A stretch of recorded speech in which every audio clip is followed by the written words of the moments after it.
नमस्कार। आज हमारे साथ हैं professor Sanjay Singh Baghel, motivational speaker, trainer and career counsellor. Sir, आपकी पुस्तक पढ़ी उड़ान आसमां से आगे, और जितनी बार उसको पढ़ते हैं कुछ ना कुछ नया सीखने को मिलता है, कुछ ना कुछ हर पंक्ति नया दे जाती है और कई बार कुछ सवाल भी उठते हैं। उसी में से एक सवाल मेरे मन में जो आ रहा है, जब मैं पुस्तक पढ़ रही थी तो पृष्ठ 16 पर ही आपने ये मेंशन किया है कि अंतरात्मा और अंतर्ज्ञान, इसको हमें पहचानना है। अंतरात्मा और अंतर्ज्ञान, इसमें क्या अंतर है?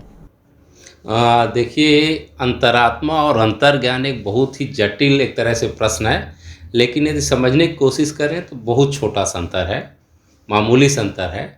अंतरात्मा वह है जिसको हम एक्चुअली सोचते हैं कि हम ऐसा जीवन में बनना चाहते हैं। जैसे आप स्कूल में होते हैं तो आपको हर एक काम आसान लगता है।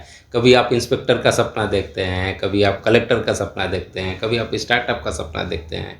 कई बार आपके सपनों में एकदम से जो खूबसूरत हीरोइन होती है बॉलीवुड या हॉलीवुड की, वो आती है। लेकिन सोचने और करने का जो मामूली सा अंतर होता है, बस यही अंतरात्मा और अंतर्ज्ञान है। आपको पता है कि आप मध्य वर्ग के हैं, मिडिल क्लास के हैं, और आप सपना देखते हैं, मान लीजिए कि किसी भी फिल्मी हीरोइन का, ऐश्वर्या राय, कटरीना का है, या जो भी है, करीना कपूर। एक मध्य वर्ग का व्यक्ति यदि एक किसी बड़े स्टार को देखना चाहता है, अपने जीवन में उसको बसाना चाहता है, लेकिन उसको साथ ही साथ पता होता है कि वो संभव नहीं हो सकता। सपने में तो संभव हो सकता है, तो जो सपने में संभव हो सकता है, जो आप सोच सकते हैं, वो अंतरात्मा है। लेकिन जो आप अंतर्ज्ञान, एक बार बार आपको कहता रहता है कि नहीं भैया, हमें अपनी असलियत पता है, हम जिस परिवार से हैं, जिस फैमिली बैकग्राउंड से हैं, उस फैमिली बैकग्राउंड में रह करके, उस स्थिति में रह करके हम उसको नहीं पा सकते हैं, तो वो कहलाता है अंतर्ज्ञान। तो अंतरात्मा कुछ और चाहती है, अंतर्ज्ञान आपको बोलता रहता है नहीं भाई पीछे हट जाओ, इतने बड़े बड़े सपने मत देखो, ज़्यादा उड़ो मत। तो इसीलिए मैं बार बार बोलता हूँ कि अपनी अंतर्ज्ञान, आपकी जो क्षमता है, आपकी जो काबिलियत है, जिस दिन आप उसको पहचान लिए और उसके हिसाब से जब आप किसी चीज़ को पाने की कोशिश करेंगे। आप मैथमेटिक्स में कमज़ोर हैं और आप सोचते हैं कि आप इंजीनियरिंग की कैट की परीक्षा पास कर लें, नहीं हो सकता। हाँ, आप मैथमेटिक्स में कमज़ोर हैं लेकिन कम्युनिकेशन में आप अच्छे हैं, आप लीडरशिप में अच्छे हैं, डिबेट्स में अच्छे हैं, तो आप उस फील्ड में जाएंगे। तो मुझे लगता है जो अंतर्ज्ञान है, आपकी बारीकी है, जो आपको पता चलता है कि हमारा ये स्ट्रांग पॉइंट है, उसके हिसाब से वो रास्ता चुनकर आगे बढ़ेंगे तो कोई भी चीज़ आपको आसान लगेगी। तो अंतरात्मा ये है कि सपने हैं, एक सोच है, एक विचार है। अंतर्ज्ञान वास्तविकता है, रियलिटी है, और हम क्या कर सकते हैं, ये अंतर्ज्ञान है। यानी कहीं ना कहीं स्व के आकलन तक हम पहुंच जाते हैं। बिल्कुल। तो संजय जी, मैं ये जानना चाहूँगी कि इसमें उम्र का क्या महत्व है? क्या कोई विशेष उम्र है, कोई दायरा है जब ये बात नहीं, ऐसा कोई उम्र का इसमें अंतरात्मा और अंतर्ज्ञान में बिल्कुल दायरा नहीं होता। कई बार आपको परिस्थितियां ऐसी बना दी जाती हैं कि जिसके माँ पिता चले जाते हैं, 12 साल का बच्चा कई बार 42 साल के उम्र दराज व्यक्ति से भी ज़्यादा मैच्योर हो जाता है और उससे ज़्यादा अच्छा परफॉर्म करता है, क्योंकि उसकी परिस्थितियाँ ऐसी रही, उसको समय ने मैच्योर बना दिया।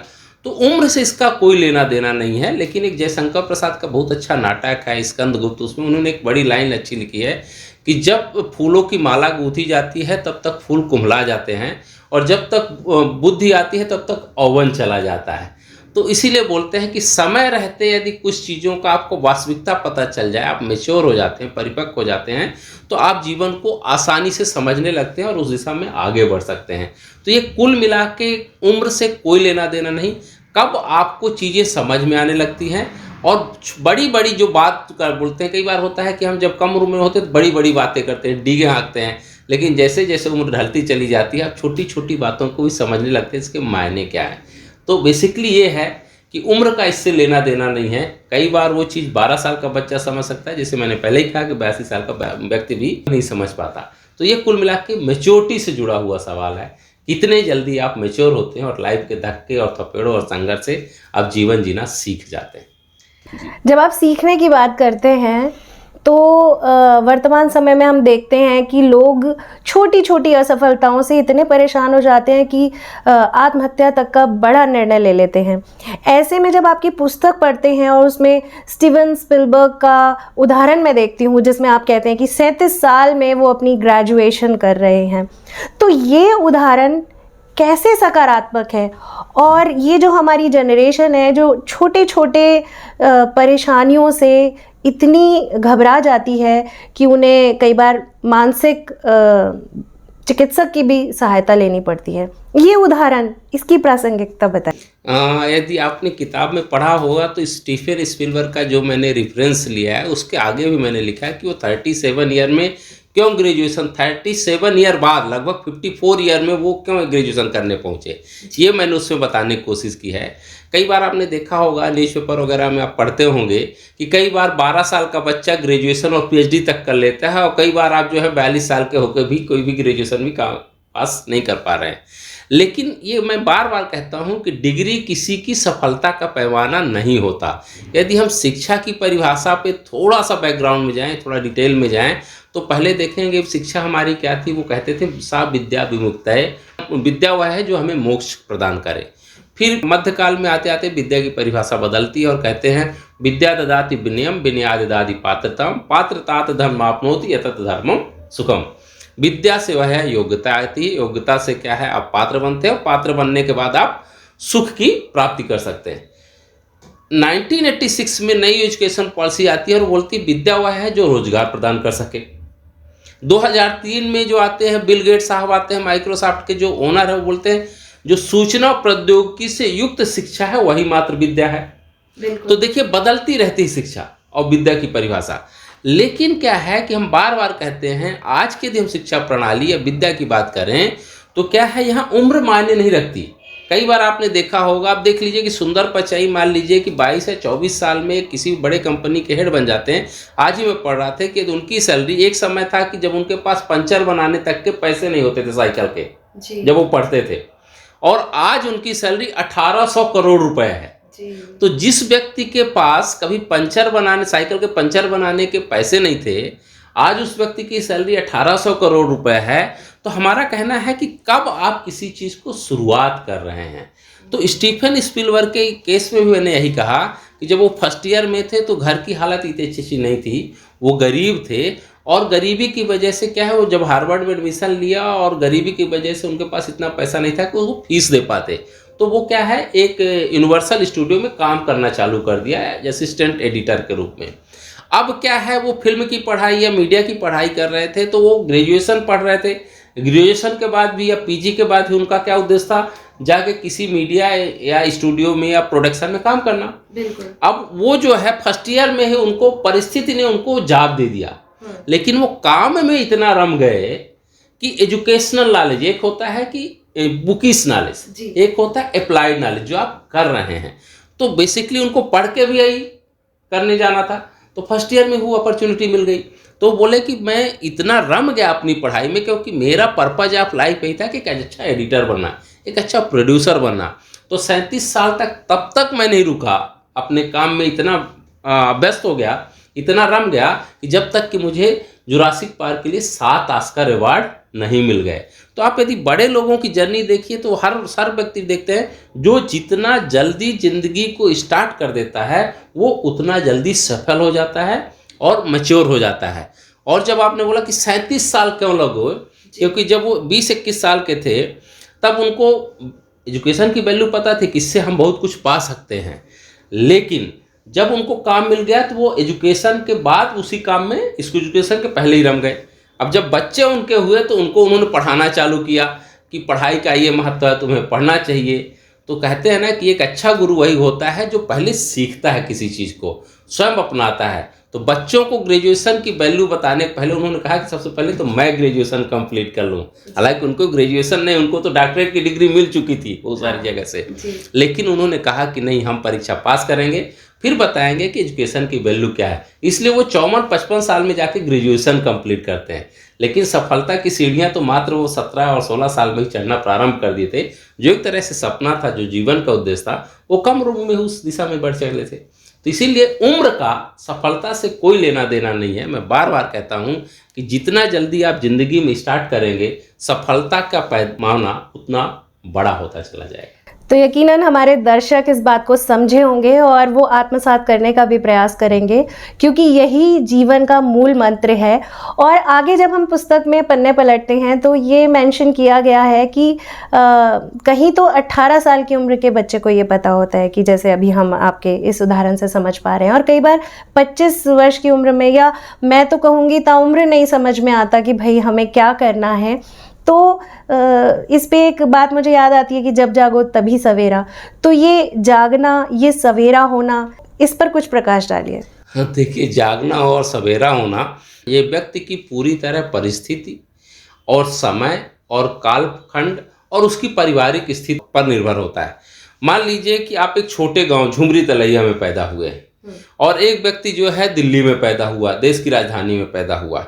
तो झुमरी तलैया का व्यक्ति जानता है, लेकिन उसके पास वो परिस्थिति नहीं है, उसके पास वो एनवायरनमेंट नहीं है। तो बहुत चाह करके भी कितना भी कोशिश करेगा तो बहुत है, तो गांव में रहते हुए कितना भी संघर्ष कर लेगा। अब यूट्यूब के ज़माने में इन्फॉर्मेशन वहाँ तक भी पहुँच रही है, डिजिटल मीडिया के ज़माने में, लेकिन उतना कॉन्फिडेंस नहीं ले आ पाएगा जो एक दिल्ली के कैपिटल में रहने वाले बच्चे के मन में या बच्चे के भीतर होती है।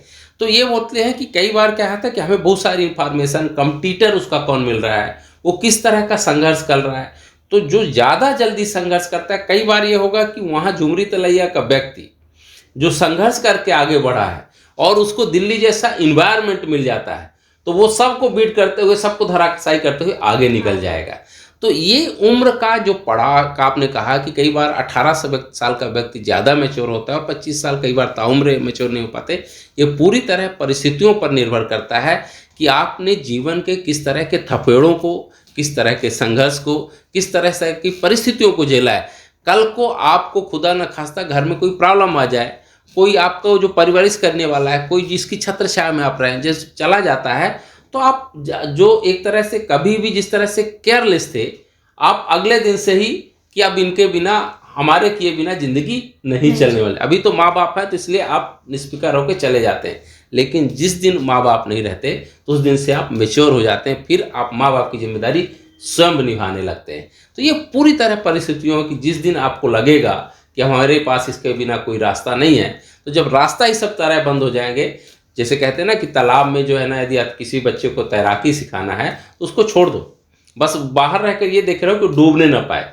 जब वो डूबने लगेगा तो हाथ पैर चलाएगा। बस जीवन यही है कि जिस दिन हाथ पैर मारना आप चालू कर देते हैं, उस दिन से आपके जीवन में एक तरह से चलायमान हो जाता है, गतिमान हो जाता है, आप कुछ आगे बढ़ना प्रारंभ कर देते हैं। और जब तक हाथ पैर नहीं मारेंगे, उस तरह से जीवन आपको डुबोता और गहरे लेता चला जाएगा। तो बस एक तैराक की तरह जिस दिन आप हाथ मारते हैं तो आप तैराक बन जाते हैं, और जिस दिन जब नहीं मारते हैं तो आपका जीवन एक कूप मंडूक और अंधकार में हो जाता है।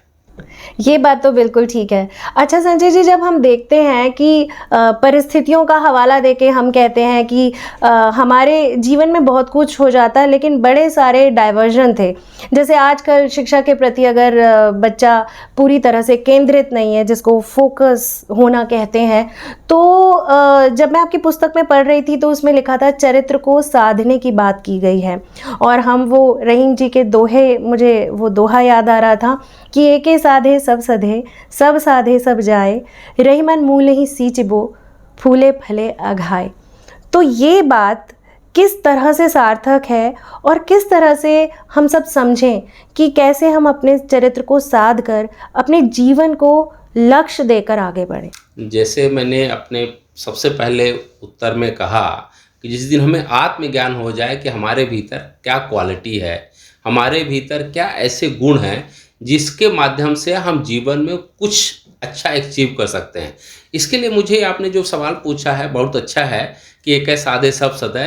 एक फ्रेंच के बहुत बड़े पेंटर हुए हैं अल्फ्रेड स्मिथ, उनसे जब पूछा गया कि आप इतनी अच्छी पेंटिंग कैसे बनाते हो, तो बोले मुझे पेंटिंग के अलावा कुछ सूझता नहीं है, तो मैं क्या करता हूँ, एक मन में एक पेंटिंग की मैपिंग कर लेता हूँ, एक चरित्र बना लेता हूँ, एक कैनवास बना लेता हूँ, और फिर वो कैनवास के अलावा उस मेरी आंखें के सामने कैनवास दिखता है और कुछ नहीं दिखता।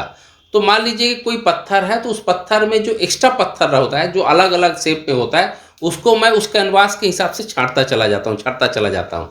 तो जब आप जो अनावश्यक चीज़ें छांटते चले जाएंगे जीवन से, तो आपकी एक खूबसूरत मूर्ति, एक खूबसूरत तस्वीर अपने आप बनती चली जाएगी, क्योंकि आपके दिमाग में वो खूबसूरत तस्वीर बसी होती है। जिस दिन बसी हुई तस्वीर को आप उभारना चाहते हैं तो अनावश्यक चीज़ों से अपने आप दूरी बना लेंगे और वो चीज़ों में आप ध्यान नहीं देंगे, वहाँ से आप भागना चालू कर देंगे, बस उसी में फोकस रहेंगे। जैसे ही एक चीज़ में आप फोकस रहेंगे तो आपको बस वही प्रतिबिंब दिखाई देगा, वही लक्ष्य दिखाई देगा, वही मूर्ति दिखाई देगी जो अपने आप बनती चली जाती है, जो आपके मन में बसी हुई। इसीलिए बोलते हैं कि first map your dream whatever you want to achieve in life. तो आप जब मैपिंग कर लेते हैं तो उसके हिसाब से आप काम करना चालू कर देते हैं, और जब काम करना चालू कर देते हैं तो कैनवास या कूंची जीवन की आपको उसी तरह से रंग भरना चालू कर देती है। जी, तो मैं यही कहूँगी श्रोताओं को, अपने दर्शकों को, कि अपने जीवन के इस कैनवस पर ज़रूर कल्पना के नए नए चित्र सजाइए, और सजाने के साथ साथ जितनी बातें हमने अभी प्रोफेसर संजय सिंह जी से सीखी है और उड़ान आसमां से आगे में हमने जानी है, इसे पढ़ें, इसे समझें और इसे अपने जीवन में उतारने का प्रयास करें। आज की इस महत्वपूर्ण चर्चा के लिए आपका बहुत बहुत आभार। बहुत बहुत धन्यवाद।